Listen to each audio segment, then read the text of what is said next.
carry anywhere. We are your hosts and hopefully your new bookish pals. I'm Hannah MacDonald. And I'm Lydia Clare. Welcome to our little New Year soiree. Soiree. I'm going to call it a soiree. It's the 4th of Jan. We're not quite with it. I know, we're not with it. We've barely slept and we're just attempting to function, really. We're surviving on a piece of toast and a cup of tea. Yeah, that's what's happening. But we are making it our 2023 goal to slip in some new episodes for you bookends of our OG episodes, because our Christmas special episode did so well and you all seem to really enjoy seeing just the two of us chat. And as much as we love interviewing all the authors and stuff, we thought we would try and bring you a few minisodes of us just talking shit, because apparently you like that. And let's face it, you're all just coming for me. Rude, but okay. So we are here. It's the 4th of Jan. Lydia, how was your Christmas period, Scrooge? Yeah, I'm glad it's over. I did text Hannah on Boxing Day and said, is it too early to take my tree down? And it is. It was. I took mine down yesterday and I'm very sad about it. I held on for a couple more days. Unacceptable, Lydia. What was your favourite book that you were bought? Oh, that I was bought. Probably I got Touching the Void by Joe Simpson, which is a very exciting book. I've already read it. Of course you have. I was like, of course excited. you have. It's very short. Quite a short one, isn't it? It's a short one. Yeah. And it's basically, it's a true story about a climber that goes with his friend up a mountain, gets into difficulty and breaks his leg. And it's about the story of Sounds thrilling. How he gets down. Honestly, it's so good. It's like 127 hours without the armour. Nice. But yeah, and about his friend trying to lower him down the mountain. And at one point he has to they get to a point where it's impossible for him to carry on. And it's about the decision his friend makes to let him die. Continue down the mountain, basically. It's a lot more nuanced than that. But yeah, it's fantastic. And adaptation. If you love an adaptation, the documentary version of the novel, it's called Touching the Void, is one of the best climbing documentaries, like climbing disaster documentaries, and it's available on Netflix now. Gorgeous. That's smooth, wasn't it? Here she is. It's available on Netflix now. It's basically because sorry, is that a paid collab? Every time I because if it's not, then we're cutting it, because I'm not having that. Every time I Netflix are out here making millions and we're surviving on a piece of toast here, Netflix. Come on. Every time I mention it to people, though, people have never heard of it, so I've got really good at the pitch. Really working hard for that pitch. I might watch it. Yeah. But I don't know if I can handle the stress. It is very stressful, but it's great. Okay. Great. And I was thinking, would you leave me up a mountain? If you thought that I was down a crevasse and was unhelpable. I wouldn't be able to. Really? Yeah, I wouldn't. I'd leave you. Literally so savage. We are what? We've been recording for 3 minutes and you're telling me quite openly. You said that with your chest. Yeah, but I will leave you to die. But I've read the book. And when you read the book, you understand why. Yeah. Fucking hell. Merry Christmas. Happy New Year. Happy New Year, kids. Jesus Christ.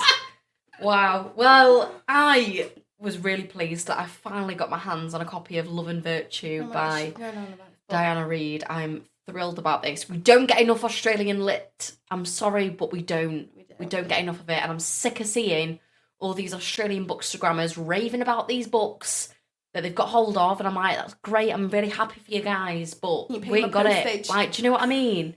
£20 postage. It's not acceptable. It's not for a paperback. So I finally got my hands on a copy of Diana Reid's Love and Virtue, because Waterstones on Dean's Gate seemed to have it in for me and just didn't provide the goods. Did you ask to order in though? No, because I want to find it on the shelf. I'm sorry that I'm that person, but so my sister got me that. And today Lydia gave me a gorgeous special edition of The Marriage Portrait, because she is a bookseller now, did you know, everyone? So, you know, bookseller perks that she can get a special copy ordered for me. It was really exciting because I wasn't expecting her to get me that. So, yeah, that is my Exciting news. Exciting news. Exciting book news. I've loved seeing everybody's books though on like Bookstagram and stuff. Me like too. Looking at what people have got. I always feel like it's fascinating what people get, yeah. Like what they think you'll like. I always find that risky cool. though. It's risky buying for somebody that's like a big reader. I get a lot of vouchers this time of year. Nice. People just don't risk it. I would prefer that because it's something to look forward to. And I mean, would I prefer that? No, because I've got a wish list. I've done my family and friends and boyfriend are solid, and I've You've like, put a wish list together of books I haven't got and want. I deliberately don't look at your wish list. That's fair. That's fair. I mean, you know most of what I've got anyway. I know your shelves. So you don't need to. So shall we start off by talking about our top 5 of last year? Oh my goodness. Top 5 of 2022. Are we going to count down like 5, 4, 3, 2, 1? No, because guess what? I'm not numbering them. That's too difficult. You're asking for too much. Oh, I could number them, but all right. All right, well, you can do that then. Okay. No, go on. You really want to do it? You look desperate. No, I'm tired. Okay, well, what was your top book of the year? My top of book. 2022. What was your top book? It was Tomorrow and Tomorrow and Tomorrow by Gabrielle Zevin. Which I haven't read yet. But I've just given it to you, so you have, yes. It was incredible. And I read it in December. Like, it was like the last minute. Slotted in there. Book of the year. Stop, that's amazing. It was unbelievable, honestly. And I know everybody's raving about it and it's probably been shoved down your neck a million times. But Tomorrow and Tomorrow and Tomorrow, it is just so beautifully written. It's full of pathos, full of comedy, full of just excellent plotting, lovely like ways to play with format and style, and the characters are just amazing. And you have said that if you're not a gamer, it doesn't matter. No, don't. I think Bobby Palmer said the same thing, didn't he? That like it's fine if you're not a gamer. Like you don't need to be. There is a section that is done from the perspective of being inside a game, which is so cool. But it's not. You do not have to know how to play a game to understand the concept. And it's very much just about friendship and about bonding over something that you both love. It's not, they don't go into the nitty gritty detail of like how to create a game, develop a game, anything like. You don't need to know anything about that. It's just about these people, and it just so happens to be their job. Love that. But yeah, what about you? You got a top. I do actually have a top book. My top book of the year was To Paradise by Hanya Yanagihara. Mm-hmm. I loved it so much. It was a masterpiece, and I think it's well worth your time, even though huge books like that terrify the living daylights out of me. I was so worried about starting that book. It was huge and it was so like daunting, but it is well worth your time. It's incredible. You know, the book's split into 3 parts, and there's something for kind of everybody in there. You know, there's historical fiction in there, there's dystopian, which very much appealed to me. There is, I don't know, it's great, and the characters are so like, they're so nuanced and messy and complex and just so well written. The grandfather in book 2 alone is just, loved him. But it is just such a brilliant book, and you can find our episode on To Paradise with our full conversation on it in the link in our show notes. And it is true that the line, David, is the best line in the history of the world. And also, Hanya Yanagihara is such a gorgeous person. Yes. I loved going to watch her chat to our Lord and Saviour, Simon Savage. I loved... God bless We pray to one God and one God only. And yeah, I thought that conversation was great at the little event that we went to in Manchester. I thought it was great, and she was just so lovely when we got her to sign our books and we got to chat to her, and she gave me to my question that I so desperately wanted. So I was very pleased with that, and yeah, I love that book so much. It's got a very special place in my heart. Yeah, I'm very surprised that a book that big actually is my favourite book of the year, because you've got big book fear. I do. But that's just telling you that I need to get over it, because you do. Some of the best books I feel like they if they're done well, they're so immersive that you don't want them to end. That you're happy that there's 1,000 pages coming up. Bookends, I have recently started making a huge pile of all of my small books that I've got in the house, because I'm desperate to cut down my TBR. So actually, it's probably best that I have big book fear right now, because I'm trying to cut down my TBR, and if I dedicate a ton of time to one huge book. Yeah, We've got one book to read for April, guys, and it's 1,000 pages. Guys, honestly, 1,000. I'm terrified.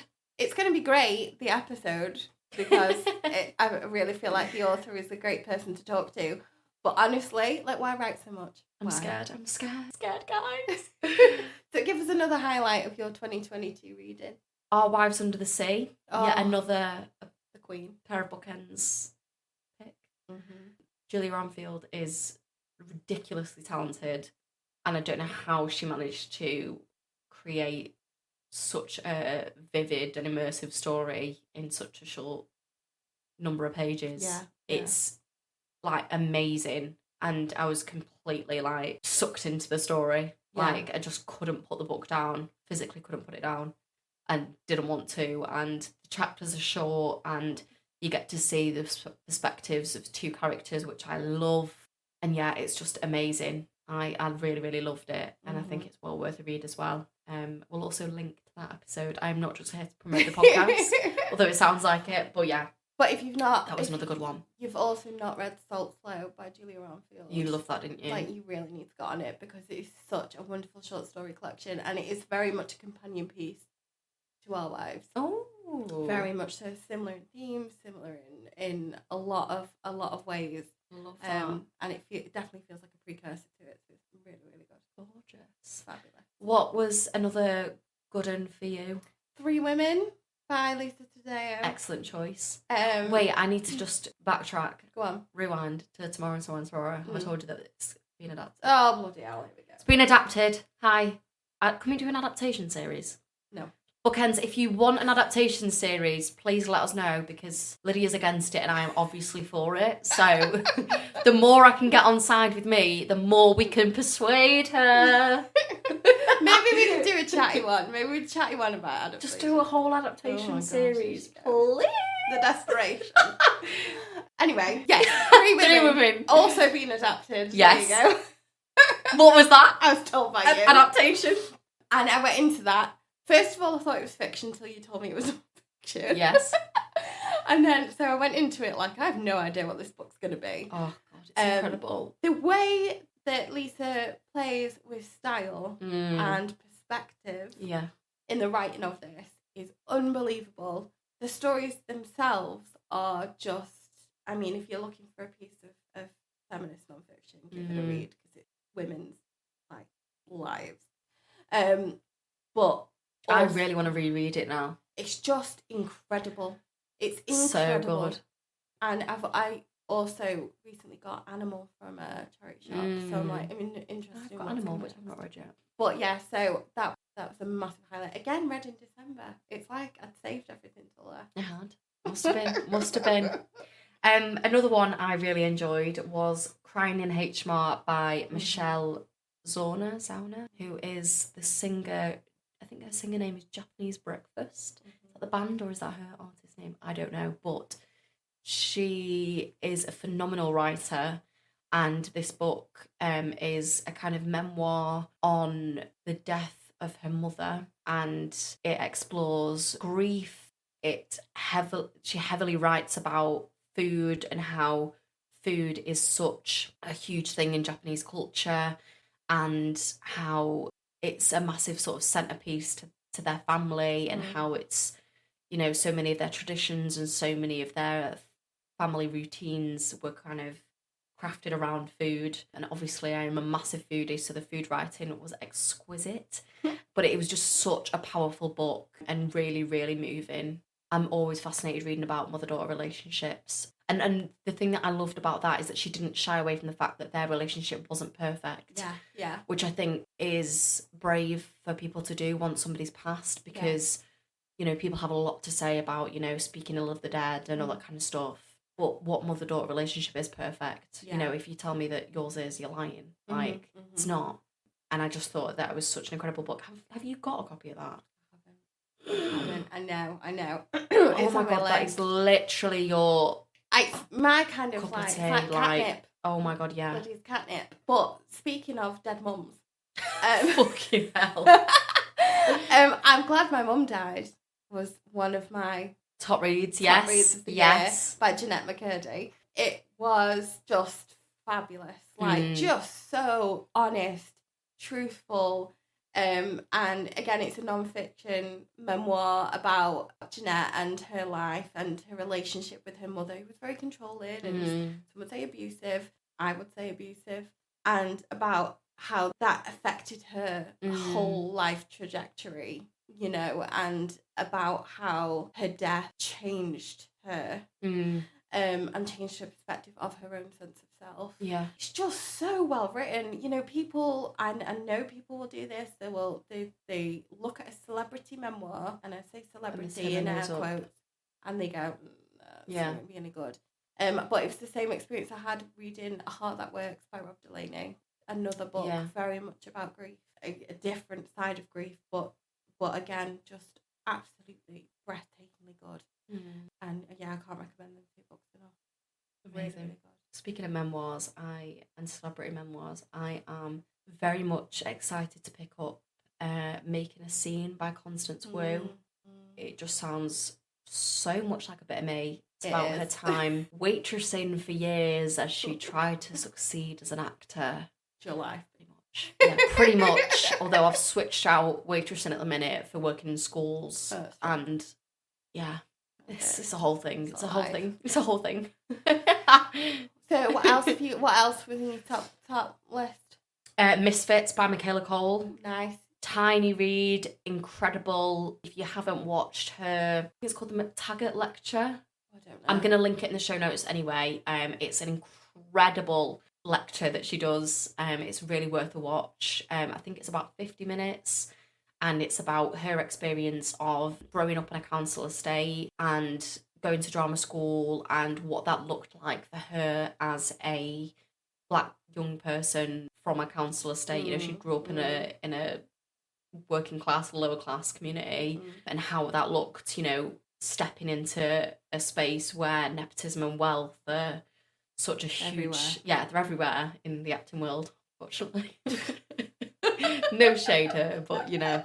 And it's about like her growing up, her going into drama school, and then her leaving drama school, and you know the stuff that she was asked to do in drama school that was not PC, let's put it like it was dodgy, and you know how she wasn't really valued as a Black actor, and how, you know, when she left drama school she ended up basically paving her own way as an actor by creating her own work. And it's just such an inspiring story for any actors out there, for any aspiring creatives, to be honest.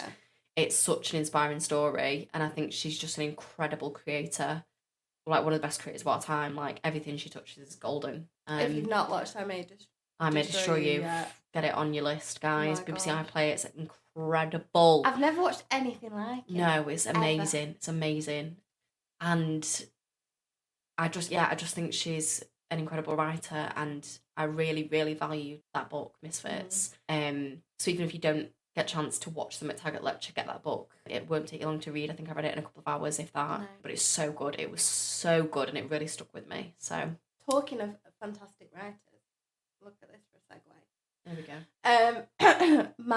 One of my top reads was Great Circle by Maggie Shipstead. Yes. Who I think is unparalleled in the way that she can write characters. Incredible. And we also did an interview with Maggie Shipstead. She was our first one. She's amazing. Great Circle was also one of my favourite reads of last year. Yeah. You've got A Friend in 10A as well, as again a lovely companion piece. Not so much to Great Circle, but if you just love her writing. Yeah. That was her short story collection. But Great Circle is just filled with everything I love. Yeah. Like, you know, aviation and actors and women-centered stories, just everything, relationships, so sibling dynamics. There's a little mystery in there. There is, but yes, just absolutely, just brilliant. And again, that's another thing I don't like the size put you off. It's a little bit chunky. It's not massive, but it's chunky. I read that on a week holiday, and it was incredible. But the paperback version doesn't feel as chunky for some reason. It feels all right. So, but well worth 100% a read. Now, I was torn because she forced me to cut down my top 10 reads of the year to a top 5.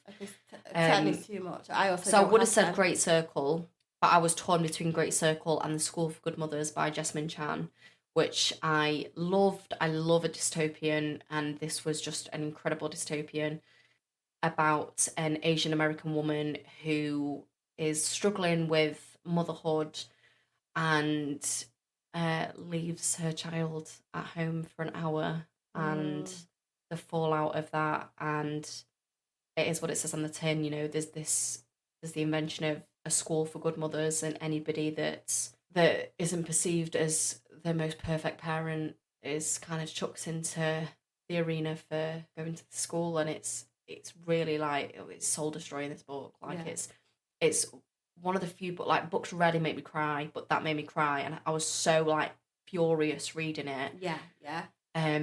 Like, it really, like, and I can't even imagine reading this as a mother. I'm not a mother, and I was really infuriated by it. I found it so frustrating to read.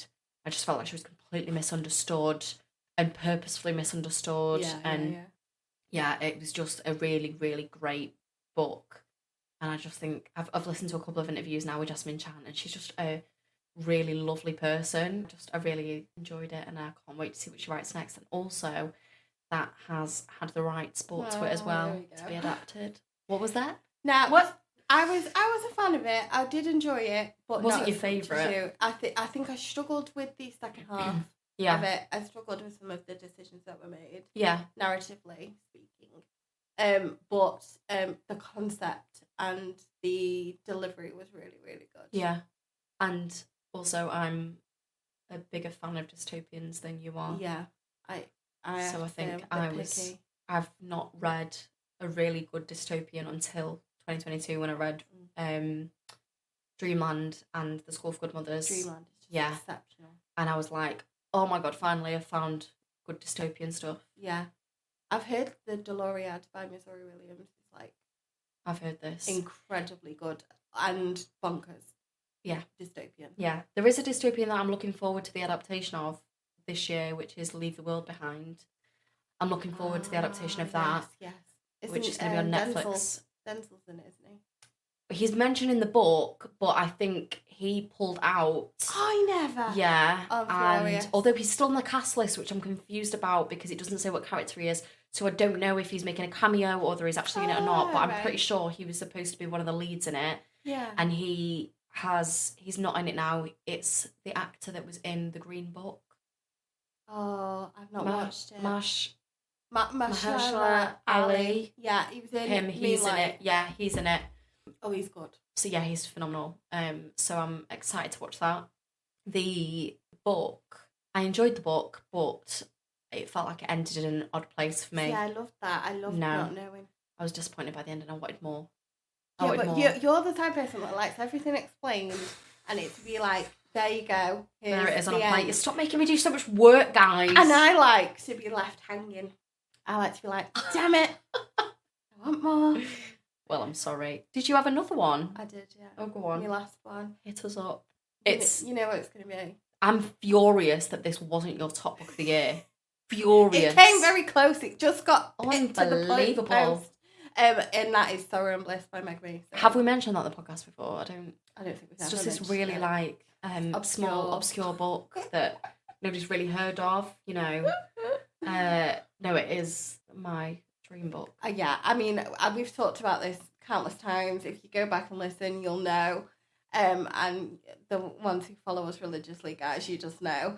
Good. Yeah, loved it. Loved everything about it. The most honest portrayal of mental health I've ever read in a novel before or since. I've still not found anything that can even remotely touch how good this book is. I'd recommend it to anyone with the huge caveat of it will mentally destroy you. Yes. It's a really difficult read. Yeah.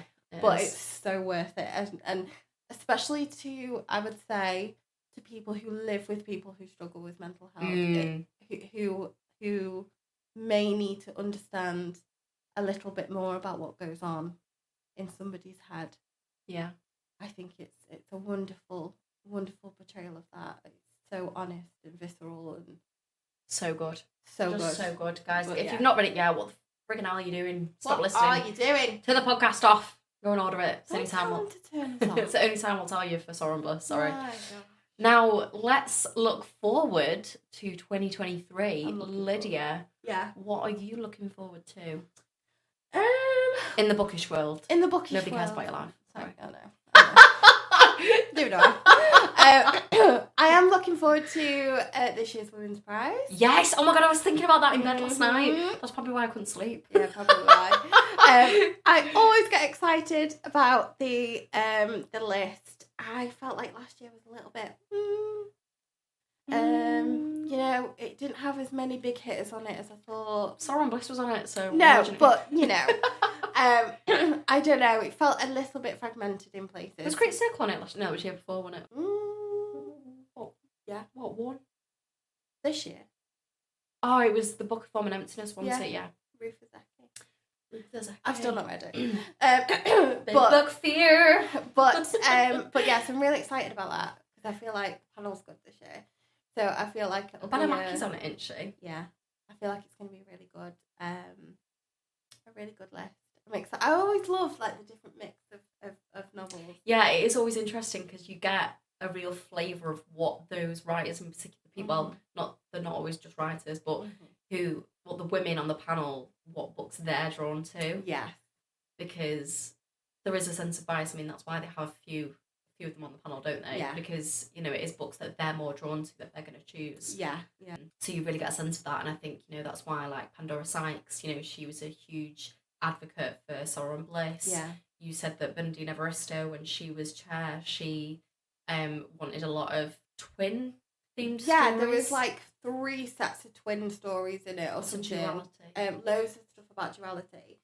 And like I think with last year as well with Dorothy Coomson, there was a lot of ghosty stuff. Yes, there was. You know, spiritual things, which you know it's cool. It's really exciting to get different chances to read these types of novels and stuff. But yeah, it didn't feel as cohesive as it's felt in previous years. But although one thing I do love about the Women's Prize list is that there are some books on there that maybe wouldn't have got the platform that they do without the Women's Prize. You know, people might not, you know, there was stuff on there that I probably wouldn't have ever heard of. Like Salt Lake. Yeah, that's what I mean. Yeah, that, you know, stuff like that I wouldn't have heard of unless it had been platformed by the Women's Prize, you know, because they, you know, they held those books up and were like, this is one of the great reads of this year.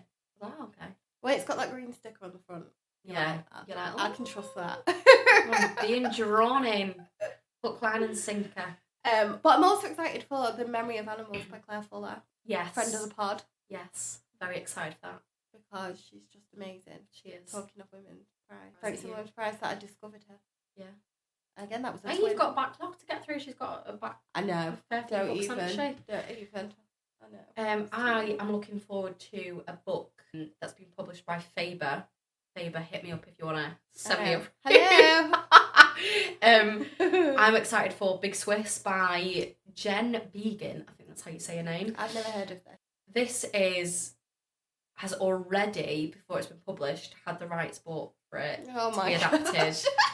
And Jodie Comer, yes, is going to be in it, which I'm very excited for. Not our Jodie. Our Jodie.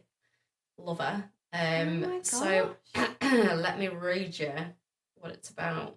Introducing Big Swiss, we are thrilled to be publishing the wildly brilliant and funny new novel from Jen Began, soon to be a major HBO series. You know it's going to be good if it's HBO. Starring Jodie Comer. Big Swiss, that's Greta's nickname for her. She is tall and she's from Switzerland. Greta can see her now, dressed top to toe in white. That adorable gap between her 2 front teeth, her penetrating blue eyes. Well, that's how Greta imagines seeing her. They haven't actually ever met in person, nor has Greta actually ever been to Switzerland. Greta and Big Swiss are not in the same room or even the same building. Greta is miles away, sitting at a desk in her own house, wearing only headphones, fingerless gloves, a kimono and leg warmers, transcribing a disembodied voice. What Greta doesn't know is that she's about to bump into Big Swiss in real life in the local dog park, and in doing so, a new and not entirely honest relationship is going to be born. A relationship that will transform both of their lives. Oh, now that does sound good. And there's a video for it, and it's a sex therapist. Fantastic. So that's all I need to say. I love that. So I'm really excited for that. Are there any books that you are also looking forward to?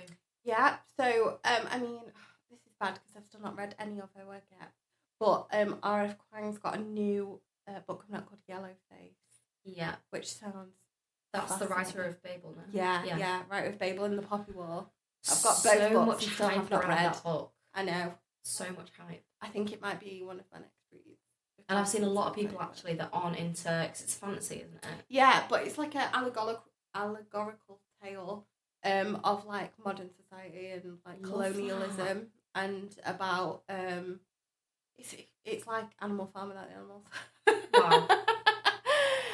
But yeah, it's meant to be very, very good. People that aren't necessarily fantasy readers that have raved about that book. And loads of people have raved about the Poppy War as well, and I've still not read it. I've not read that either. It's part of a trilogy. Another couple of books I'm looking forward to are the new Caleb Azuma Nelson book, Small Worlds, and Megan Nolan's new book, which I have forgotten the name of.